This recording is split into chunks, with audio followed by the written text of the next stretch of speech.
Subscribe to our channel by clicking the subscribe button. Click the bell button and enjoy the latest uploads from our channel. Hello everyone, स्वागत है आप सभी का हमारे YouTube channel success Hunter में। आज हम लोग एक फ्लोर बेस्ड पजल को सॉल्व करेंगे जिसमें कि 8 लोगों का अरेंजमेंट है और इसके साथ एक और पैरामीटर्स भी है। तो सबसे पहले आप क्वेश्चन को देखिए, क्वेश्चन का स्क्रीनशॉट लीजिए। क्वेश्चन को मैं 2 पार्ट में दिखाऊंगी क्योंकि क्वेश्चन थोड़ा लंबा है और एक स्क्रीन में नहीं आ रहा है। तो सबसे पहले आप देख लीजिए, उसका स्क्रीनशॉट ले लीजिए। उसके बाद हम लोग फिर क्वेश्चन को सॉल्व करना शुरू करेंगे। ये रहा पूरा का पूरा इंग्लिश में क्वेश्चन। आई होप आप लोगों ने स्क्रीनशॉट ले लिया होगा। क्वेश्चन को खुद से सॉल्व करके देखिए आपको कितना समय लग रहा है। अपनी अप्रोच को देखिए, उसके बाद वीडियो फुल वॉच करिए और देखिए मैंने कैसे किस अप्रोच को फॉलो करके ये क्वेश्चन सॉल्व किया है। ये है हिंदी में क्वेश्चन, इसका भी आप स्क्रीनशॉट ले लीजिए। उसके बाद खुद से सॉल्व करिए और इस क्वेश्चन को सॉल्व करने का जो सटीक समय होना चाहिए वो मैं आपको वीडियो के अंत में बताऊंगी।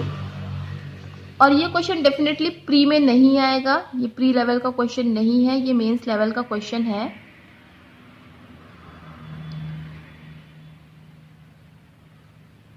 आई होप आपने स्क्रीनशॉट ले लिया होगा।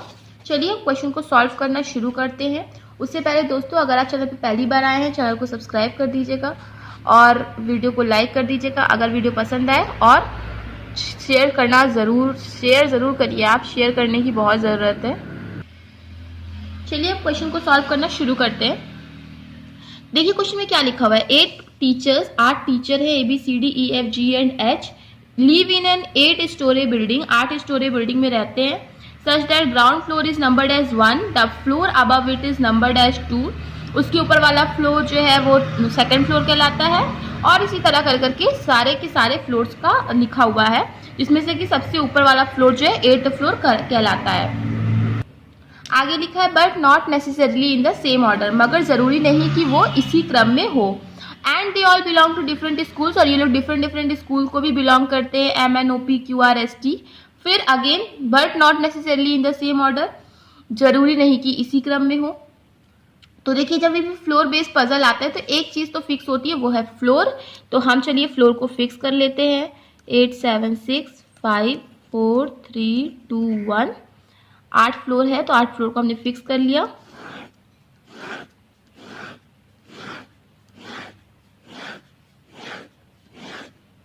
ये हमारा फ्लोर फिक्स हो गया। आगे देखिए क्या लिखा हुआ है। G lives immediately above the one who belongs to school N।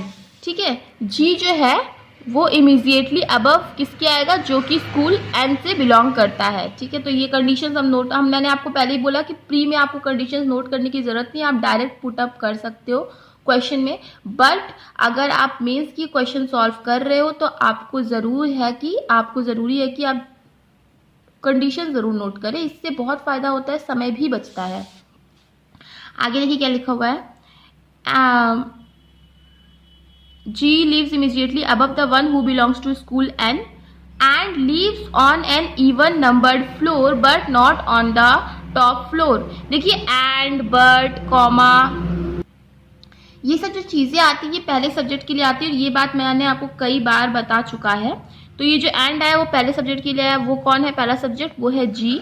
तो G lives immediately above the one who belongs to school N and lives on an even numbered floor but not on the top floor। और G जो है वो किसी न किसी even number floor पे रहता है, मगर टॉप फ्लोर पे नहीं, मतलब 8वें फ्लोर पे नहीं रहेगा। आगे देखते हैं। There are 3 floors between D and B, D और B के बीच में 3 फ्लोर्स है, तो इसको अलग से हम नोट कर लेते हैं कि D और B के बीच में 3 फ्लोर्स हैं, राइट। आगे देखते हैं। There are 2 floors between the one who belongs to school N and the one who belongs to school T। Okay, जो भी बंदा स्कूल N में पढ़ता है और जो स्कूल T में पढ़ता है, ठीक है, सॉरी, जो स्कूल N में पढ़ाता है और जो स्कूल T में पढ़ाता है, इन दोनों के बीच में 2 फ्लोर्स होंगे। ठीक है, तो ये भी मैंने नोट कर लिया, इन दोनों के बीच में 2 फ्लोर्स होंगे। T who does not live on the top floor of the building, T जो है ये जो हु आता है, विच आता है, ये नियरेस्ट सब्जेक्ट के लिए आता है, ठीक है। तो हु किसके लिए आया, वो आया टी के लिए। तो टी जो है वो टॉप फ्लोर पे नहीं आता, तो यहाँ पे आप क्रॉस करके लिख दो कि टी यहाँ पे नहीं आएगा, ठीक है। तो T who does not live on the top floor of the building. आगे देखिए क्या लिखा हुआ है, more than 3 teachers live between E who belongs to school Q and the one who belongs to school T।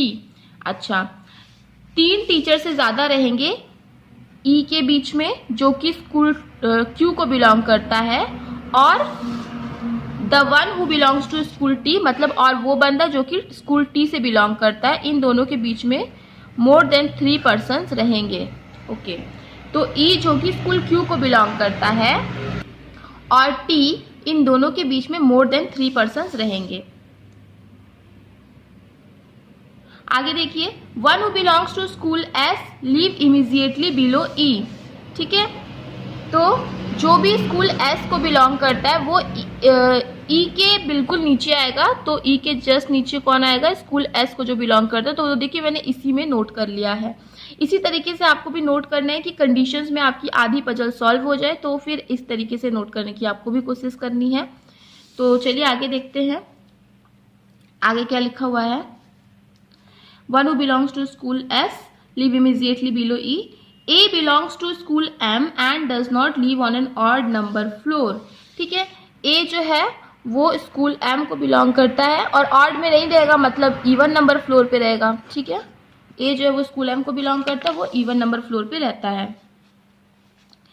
आगे देखिए, there are 2 floor between E and the one who belongs to school R, ठीक है। मतलब ई और वो बंदा जो कि स्कूल आर को बिलोंग करता है, इन दोनों के बीच में 2 फ्लोर आएंगे, ठीक है। तो ई के बारे में हमने यहाँ बात की थी, इसीलिए इस कंडीशन को मैंने यही नोट किया। जैसे ही मैं ई को फिक्स करूंगी, साइड बाय साइड एस को भी फिक्स करूंगी, आर को भी फिक्स करूंगी, तो इसलिए। आगे देखते हैं, C belongs to school O and lives on one of the floors above D, ठीक है। देखिए D के बारे में यहाँ पे बात हुई है, तो यहीं पे लिखना चाहिए था, बट क्या यहाँ पे जगह नहीं, तो मैं यहाँ पे लिख लेती हूँ कि D के ऊपर कहीं ना कहीं पे आएगा C जो कि स्कूल O को बिलोंग करता है, right. C belongs to school O and lives on one of the floors above D। H does not belong to school R। H जो है वो स्कूल R को बिलोंग नहीं करता। R के बारे में देखो यहाँ बात हुई है, तो यहीं पे लिख दो कि R जो है वो H जो है वो स्कूल R को बिलोंग नहीं करेगा। तो ये देखिए सारी की सारी कंडीशंस हमने नोट कर ली है। अब हमें क्वेश्चन की ज़रूरत नहीं है, अब हम ऐसे ही इस पजल को सॉल्व करने की कोशिश करेंगे। तो देखिए कैसे सॉल्व करना है हमें। देखिए G के नीचे आएगा N, मगर G जो है वो इवन पे तो आएगा, बट वो 8th फ्लोर पे नहीं आएगा। तो अब देखिए कौन कौन सी जगह बची है G के लिए। एक तो 6th फ्लोर बचा है, एक 4th फ्लोर बचा है और एक 2nd फ्लोर बचा है। चलिए फिर नोट कर लेते हैं। एक बार G को यहाँ रख लेते हैं, एक बार यहाँ रख लेते हैं और एक बार G को यहाँ पे रख लेते हैं। और G के जस्ट नीचे कौन आएगा, वो बंदा आएगा जो कि स्कूल N को बिलोंग करता है। तो वो भी हम नोट कर लेते हैं, सॉरी वो भी हम नोट कर लेते हैं। तो ये देखिए मैंने नोट कर लिया है, 3 कंडीशन मैंने बना ली है। ये आपका सॉल्व हो गया। अब देखिए N और T के बीच में क्या था, 2 फ्लोर था। तो जब N यहाँ पे आया तो 1 2 T कहाँ पे आएगा, यहाँ पे आएगा, राइट। उसी तरह जब N यहाँ पे आया तो देखिए नीचे तो जगह है नहीं, तो 1 2 T कहाँ आएगा, यहाँ पे आएगा। जब N यहाँ आया तो नीचे भी आ सकता है पर ऊपर भी आ सकता है, लेकिन पहले ही क्वेश्चन ने बोला कि T 8th फ्लोर पे आएगा नहीं, तो 1 2 T यहाँ पे आएगा, क्योंकि 1 2 T यहाँ पे आता तब अगर पहले क्वेश्चन ने मना किया कि T 8th फ्लोर पे नहीं आएगा। तो ये कंडीशन भी आपकी क्या हो गई, सॉल्व हो गई। अब इसके आगे आपको क्या करना है, देखना है कि देखिए G N और T फिक्स हो पाया। अब इन तीनों के बारे में कोई इन्फॉर्मेशन दी है, तो देखिए हाँ T के बारे में दी हुई है कि T और E जो कि स्कूल Q को बिलोंग करता है, इन दोनों के बीच में 3 से ज्यादा पर्सन आएंगे। तो देखिए T अगर यहाँ है तो 3 से ज्यादा आएंगे, मतलब 4 तो मिनिमम आएंगे ही। तो 1 2 3 4 आएंगे। तो आप E Q को यहाँ लिख सकते हो, मगर यहाँ नहीं लिखोगे क्योंकि E Q के जस्ट नीचे आना है किसको, S को। तो यहाँ नहीं, तो इसके लिए केवल एक ही जगह बचेगी, ये E Q को आप यहाँ लिखोगे और Q के जस्ट नीचे क्या आ जाएगा, S आ जाएगा। उसी तरह इसमें भी देख लीजिए T और E Q के बीच में 3 से ज्यादा लोग होंगे, मतलब T अगर यहाँ है तो 1 2 3 4 तो होंगे ही होंगे, लेकिन अगर आप ई क्यू को यहाँ लिखोगे तो क्या एस लिखने की कहीं जगह बचेगी? नहीं बचेगी, मतलब ये कंडीशन आपकी गलत हो गई। सेम टू सेम आपके साथ इस कंडीशन में भी है कि देखो 1 2 3 4 तो रहेंगे मगर उसके ऊपर लिखने की जगह नहीं, ना नीचे लिखने की जगह है, तो ये कंडीशन भी आपकी गलत हो गई। यही कंडीशन आपकी सही बन रही है।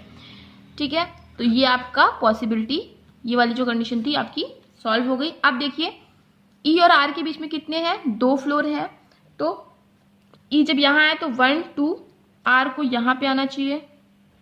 अब देखिए इसकी एक और पॉसिबिलिटी बन सकती है, वो ये कि इसमें मेरे एक मिस्टेक हो गई थी कि मैंने एस को समझा था कि वो पर्सन है, तो एस पर्सन तो है नहीं, तो एस तो स्कूल का नाम है, तो ई क्यू तो यहाँ पे भी हो सकता है ना, 2 पॉसिबिलिटी से बनेगी। तो ये थोड़ी सी मिस्टेक हो गई है कि ई क्यू यहाँ पे भी हो सकता है और एस यहाँ पे आ सकता है जी के पास, और जी के जस्ट नीचे आएगा एन, 1 2 छोड़ के आ जाएगा टी। ठीक है, अच्छा अब क्या बोला, ई और आर के बीच में 2 फ्लोर होगा, तो देखिए 1 2 आर यहाँ पे नहीं आ पा रहा है, तो ये कंडीशन आपकी गलत हो गई। इसमें देखिए 1 2 आर यहाँ पे आ पा रहा है, तो यही कंडीशन आपकी सही बनेगी। तो ये वाली भी आपका हो गया सॉल्व। अब देखिए आर क्या बोला था, एच जो है वो आर स्कूल को बिलोंग नहीं करेगा, मतलब एच यहाँ पे नहीं आएगा, ये वाला भी आपने लिख लिया। अब क्या बोला कि डी और बी के बीच में 3 फ्लोर होंगे और डी के ऊपर कहीं ना कहीं सी आएगा, और सी जो है स्कूल ओ को बिलोंग करता है, राइट। और क्या बोला, ए और एम जो होंगे वो दोनों कहीं ना कहीं इवन नंबर फ्लोर पे आएंगे। तो देखो इवन नंबर फ्लोर एक ये है, एक ये है और एक ये है, तो ये तीनों ऑक्यूपाइड हो गया, केवल एक ही बचा है, तो यहीं पे आएगा कि ए यहाँ पे आ जाएगा और एम यहाँ पे आ जाएगा। अब क्या बोला था कि सी जो है वो स्कूल ओ को बिलोंग करता है, तो इसके लिए 2 जगह बची, चाहे यहाँ लिख लो चाहे यहाँ लिख लो, लेकिन सी ओ के नीचे आना चाहिए था डी को, तो अगर आप यहाँ लिखोगे तो डी को लिखने की जगह बचेगी नहीं, तो इसलिए आपको सी और ओ आपको यहीं पे लिखना पड़ेगा।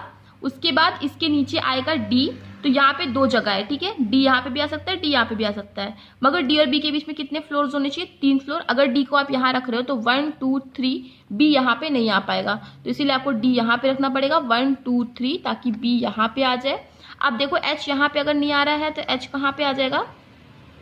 एच यहाँ पे आ जाएगा। ये कंडीशन भी सॉल्व हो गई, ये भी कंडीशन सॉल्व हो गई, और ये वाली कंडीशन भी सॉल्व हो गई, सारी कंडीशन हमारी सॉल्व हो गई। अब देखिए कौन सा पर्सन बचा है, A B C D E, केवल एफ बचा है, तो एफ यहाँ पे आ जाएगा, और यहाँ पे एम एन ओ, केवल पी बचा हुआ है, तो पी कहाँ पे आ जाएगा? पी यहाँ पे आ जाएगा।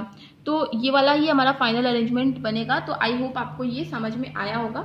तो अगर आपको क्वेश्चन समझ में आया, इसकी अप्रोच समझ में आई, तो वीडियो को लाइक ज़रूर कर दीजिएगा। और इस क्वेश्चन को बनाने का जो सटीक समय होना चाहिए वो कम से कम 4 मिनट होना चाहिए। 4 मिनट के अंदर अगर आप बना ले रहे हैं तो क्वेश्चन आप बहुत अच्छे से बना रहे हैं, समझ रहे हैं। तो चलिए फिर मिलते हैं अपने नेक्स्ट वीडियो में। Thank you so much for watching.